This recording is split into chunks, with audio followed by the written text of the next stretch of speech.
স্যারের বিদায় আমাদের আসলে হৃদয়টা ছিঁড়ে যাচ্ছে, বাসায় আসতেছে না। স্কুলের সামনে দাঁড়ানো ঘোড়ার গাড়ি আর শত শত মানুষের ভালোবাসা।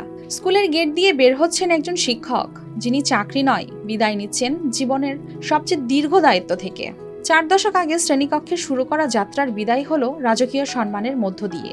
শেষ কর্মদিবসে স্কুল পরিণত হয় আবেগঘন উৎসবে।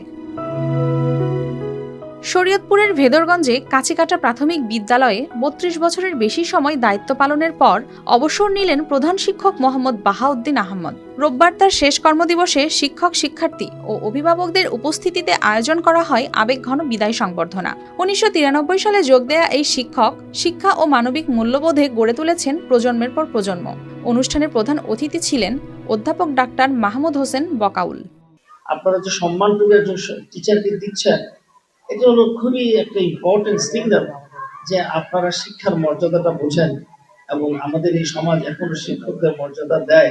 বিদায় অনুষ্ঠানের পর প্রবীণ শিক্ষক মোহাম্মদ বাহাউদ্দিন আহমদকে রাজকীয় সম্মান জানাতে ঘোড়ার গাড়িতে প্রদক্ষিণ করানো হয় পুরো এলাকা।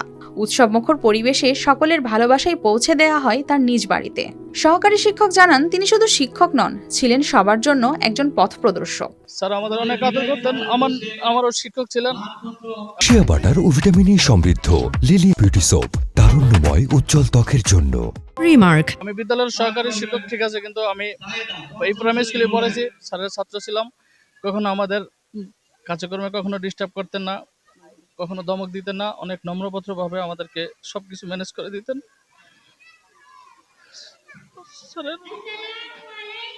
স্যারের অবসরের পর স্যার যেন ভালো থাকে, সুস্থ থাকে, আমরা সবাই দোয়া করি। তিনি আমাদের সাথে খুব শান্ত গলায় আচরণ করতেন। তার ক্লাসগুলো আমরা খুব মিস করব। তার বিদায় উপলক্ষে আমাদের খুব কষ্ট লাগছে। যেখানেই থাকুক উনি ভালো থাকুন, যেখানেই থাকুন উনি যাতে সুস্থ থাকেন। অনুষ্ঠান শেষে ঘোড়ার গাড়িতে করে তাকে পৌঁছে দেওয়া হয় বাড়ি। ব্যতিক্রমী এই বিদায় সংবর্ধনা এলাকায় ব্যাপক প্রশংসা কুড়িয়েছে। News desk, RTV।